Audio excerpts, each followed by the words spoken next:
The following announcement has been paid for by the Wrestling Epicenter. Hey, everybody. Hey, guys. Hello, ladies. Remember me? Let me talk to you, dummies. It's now time It's beer time. TikTok. It's showtime! for the longest running wrestling talk show in history. We are huge. It's gonna be cool. You're where it's at. You smell like me. Tune in each and every week. And you better keep listening, or I'll come out of your computer And turn it on for you. or else I'm gonna kick your stinking teeth in. We've been known by a few names. The needs of the many far outweigh the needs of the few. The interactive interview, Interactive interview. Oh, yeah. Interactive interview. The interactive interview. Interactive interview. The interactive interview. interactive wrestling radio, Interactive wrestling radio. Interactive Wrestling Radio. Interactive radio. Interactive wrestling radio. Interactive wrestling radio. The Blaze, Blaze 1260 AM. The Blaze. The Blaze. Blaze. The Blaze Rock. and a lot of other names. Weekend Warrior of Wrestling. The Pile Driver. The Ever Wrestling Center. 3 Count Wrestling. The Hours Slam. But it's all one show, the Wrestling Epicenter. Wrestling Epicenter. The Wrestling Epicenter. The Epicenter. Wrestling Epicenter, dude. The Wrestling Epicenter. Don't get off. And your host from day one, By ignorance or arrogance. James Walsh. Wake up, sleepyheads. I could care less. It all starts What a rush. Oh, Boomer Sooner. Thank you very much. I got 2 words for you. Thumbs down. Breaking necks and cashing checks. Burn. I've heard a lot about you guys. Check it out. Get out of my face. You win! But I'm desperately out of time. So what you gonna do when Plays-A-Mania runs wild on you? now. Welcome back to Interactive Wrestling Radio on the Newsmaker line with me right now on my 39th birthday. What a birthday gift for me it is to have on Impact Wrestling Knockout Kylie Rae. Miss Rae, are you with me? Yes, I'm here, and happy birthday, James. That's awesome. Yay. Oh, well, thank you so much. And in the interview, I'm going to try to be a little less combative than Madison Rayne was on the locker room talk. Oh, I appreciate that. And this should be a breeze, right?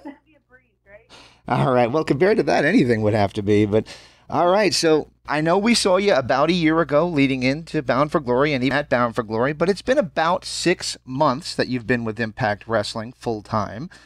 What's your take? How are you enjoying your time thus far at Impact Wrestling during these strange times? I love every minute of it. I know, given the circumstances, it's not probably anybody's stereotypical experience as they first come into Impact, but just given, because I was only signed for, I think, a month, and then the quarantine started. So that was kind of fun. But it was awesome because I think it brought everyone closer because everyone's going through it together. And it was something, we hadn't really experienced before. So having everyone as that support system, it's just been beautiful.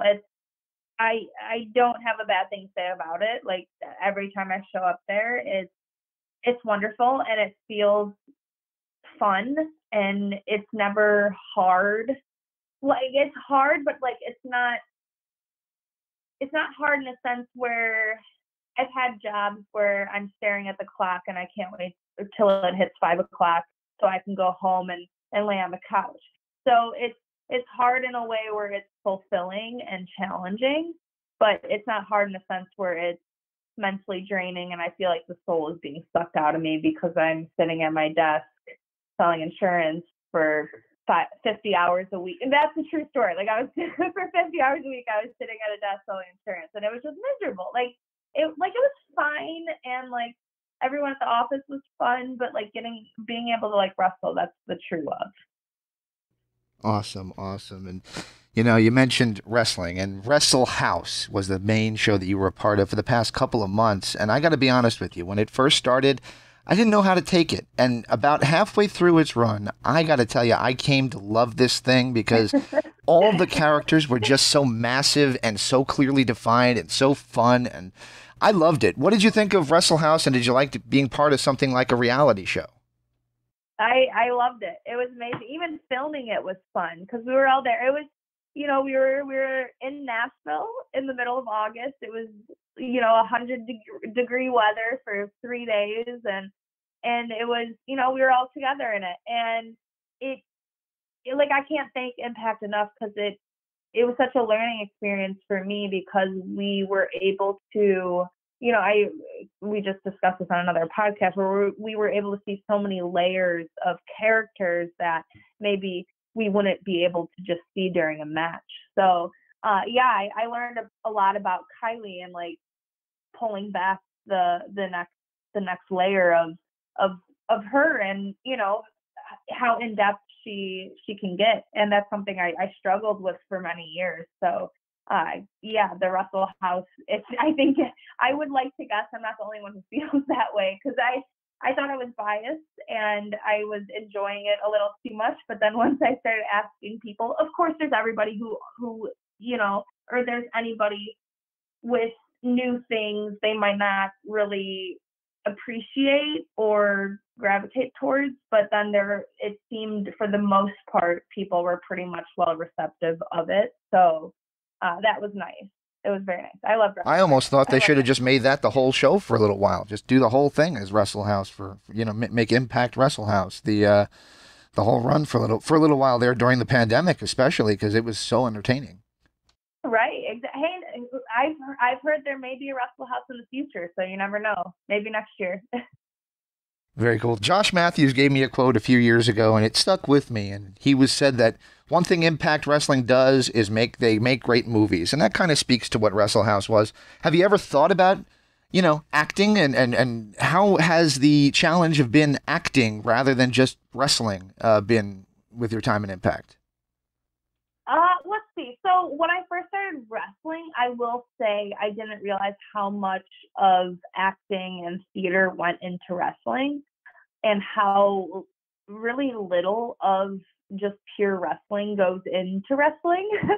So like that's only just a small aspect of wrestling if you really think about it, like you got to think about just such a long list of other things besides just your wrestling.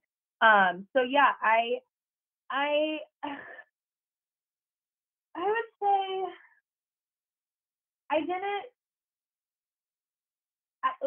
I was never into acting, but I always liked like stand-up comedy and that in that form. So like I'm still awkward when it comes to like promos and that type of thing. But if it's improv, and I think that's why I enjoyed Wrestle House so much, like we were able to just play off of each other, just like in an improv aspect. So it wasn't so, I don't know, like that's like Impact, they give us some, like if we have some creative freedom, and that's really cool because they focus on the entertainment, and that's what helps the emotional attachment for the fan. And I feel like that's what draws them in long term and makes you a true fan of somebody. Like I was a huge fan of Shawn Michaels growing up, but it wasn't necessarily his super kick that made me a fan of him. It was the fact that he was like the underdog and he was always fighting from beneath, and like I always felt like he was in pain and like that, and like his like his obstacles and like his recovery and all that stuff. Like it was his stories that, I don't know if that makes sense at all. Oh, it does. And by the way, you have one of the best super kicks out there right now, so I give you credit for that. I appreciate that. Thank you. It's all because of being a huge fan of Shawn Michaels.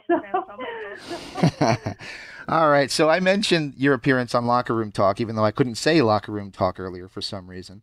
And of course, you were alongside Susie, who has been your partner in crime, your tag partner of sorts. And a lot of the Knockouts that have joined me in recent months have said they really would like to see the Knockouts tag team titles make a return. Are you in the same boat? Would you like to see those tag titles make a return? Absolutely. I would love it. I am pretty unfamiliar as far as tag team wrestling goes. Majority of my career has been singles competition. So diving into tag team wrestling would just be so much fun and just a brand new challenge. And I love new challenges. I love learning. I love finding ways to stay creative and fresh and challenge our minds. I feel like that's how we grow as people and as wrestlers. So I think bringing the tag titles back for the Knockouts division would be a huge benefit for everyone. Very good. Now, when you guys returned from Wrestle House, you crashed the party, the black tie affair that Deonna Purrazzo was having. Of course, you're the number one contender. Very good. I did think it was interesting, and it really spoke to how huge the Knockouts division has become when Tennille Dashwood made her debut, or return, I should say, and she was talking to the champ. So it's kind of like you guys have a lot of real big name stars. The Knockouts are in a better spot than they've been in a long time. Absolutely. I agree wholeheartedly. And that's like I fell in love with wrestling. Like I love wrestling. I love every bit of it. So I love the fact that where we are at is a place that truly helps focus women's wrestling and like brings a light on it and gives us an opportunity to show what we can truly do. And there's no, like, every single knockout brings something different to the table. So it's awesome to see every character play off of each other. Absolutely. And speaking of two guys or two girls that you're going to be facing next week, of course, I'm talking about Deonna Purrazzo and Kimberly. Big match next week, one of the featured matches on Impact Wrestling. What is your thoughts heading into this coming week on Access TV? I'm pumped. Like, words can't describe how excited I am. My heart's been racing because I normally get pretty anxious before wrestling anyways. So if anybody knows me, they'll tell you. But yeah, I'm pretty much all my wrestling career, since before I was even having matches, since the start I was training, I've been a huge fan of both Kimberly and Deonna both, and and Susie just as well. And I've had the opportunity to be in the ring with all three of them as opponents, and then as well as Susie tagging. And I've loved every experience I've ever had with them.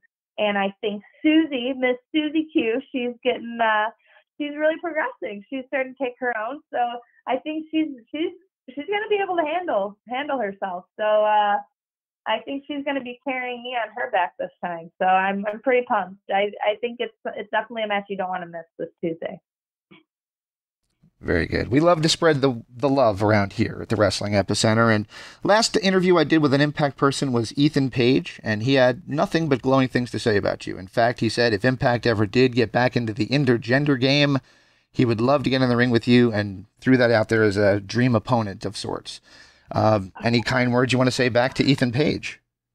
Okay, let me wipe the tears first. No,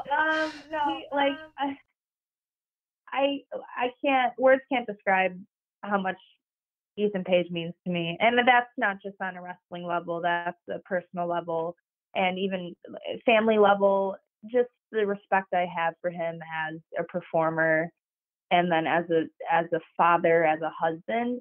He owns what he says he does, and that's hard to come across in wrestling, because a lot of people will talk the talk, but when it comes time to walking the walk, they don't do it. But Ethan Page is one of those people. He owns what he says he does, and it's truly inspiring, because if he says that he's going to do something, he's going to get it done, no matter how hard it is, how much time it takes to get there. Like, he's going to get it done, and you can't tell him anything otherwise. And he's like, his story is just so incredible, the way that he truly learned on his own. Like, he had to train himself, like, just by learning, like going on the road and learning from people. And that's something that, like, it just shows that he just loves wrestling, and that's inspiring by itself. All right. Well, last time Impact Wrestling was on pay-per-view, it was for Slammiversary, and during this empty arena era, I gotta say it was the best wrestling pay-per-view of the year for sure. Bound for Glory is staring us down. is there any more, let's start with the first part of that. Is there any more pressure to put on a kick-ass pay-per-view knowing that there's no crowd reaction, so you got to really make the people feel it at home? Yes, absolutely, because I think it's a brand new obstacle to tackle, and I don't truly know how, because, you know, the way we may get a reaction from a crowd, from a live crowd, is completely different from a crowd at home. So I'm still learning as I'm going. So yeah, it's been fun. It's been a wild ride, but I think that's what keeps us on our toes, because wrestling is ever changing anyways. So there's always more pressure to top ourselves than the time before. So I think that's what makes us better, and that's what makes us hungrier. And it's just, that's what's put us on the map, because I like to think at this point Impact has had some of the most buzz, you know, I wouldn't say the most ever, but, you know, it's dang near close. That's okay. You can swear if you want. That's okay. But the Impact has been cutting some buzz, and that's not for nothing, you know. So we just absolutely keep our heads down, eyes up, and keep doing what we're doing. Awesome. And as we head into Bound for Glory, of course, you being the number one contender, a lot of people are kind of putting in what they think is going to be the card, and they're penciling that in as a potential match. Do you think that'll be the match, and what do you think will happen at Bound for Glory? I think so. I don't know, because I think anything can change. Like, Bound for Glory is so far away. It's many weeks away. And I've come to the point I'm in my career where I don't believe anything until it happens. So I just think that we should wait until Bound for Glory. And I think that we should be excited regardless of what happens, because, like I said before, every person in the entire, not just Knockouts division, but the entire company at Impact can bring something. Like, everyone holds their own, so we know every match is going to be what's the thing that kids say now? Lit. Every match is going to be every match. There you go. That used to be a band like 20 years ago, and it feels old because they get called an old band now. A band called Lit. I thought that's what they were referencing. But the card's going to be stacked from top to bottom, so you don't want to miss it. All right. Well, I got to tell you, like I said before, you're one of the best parts of Impact Wrestling. I'm so glad to have had you on the show, and I wish you the best of luck in the weeks ahead on Impact and, of course, at Bound for Glory. Oh, thank you very much, and thank you again for having me on. I appreciate it. You're very welcome. Before I let you go, do you mind if I ask for one little favor from you? What's up? What you need? You probably already know what it is. Do you mind if I get a station ID just saying this is Kylie Rae and you're listening to the Wrestling Epicenter? The Wrestling Epicenter. Okay, yes, absolutely. Okay. No nerves. I'm ready. Okay. This is Kylie Rae and you're listening to the Wrestling Epicenter. The preceding announcement was paid for by the Wrestling Epicenter. I'm to listen, and if you like what you heard, I'm glad. If you didn't like what you heard, well, go fuck yourself. Most people done hung up on me. We had a lovely conversation. What a show. Oh, mercy, Daddy. On your radio dial. Don't hang up. Bye-bye.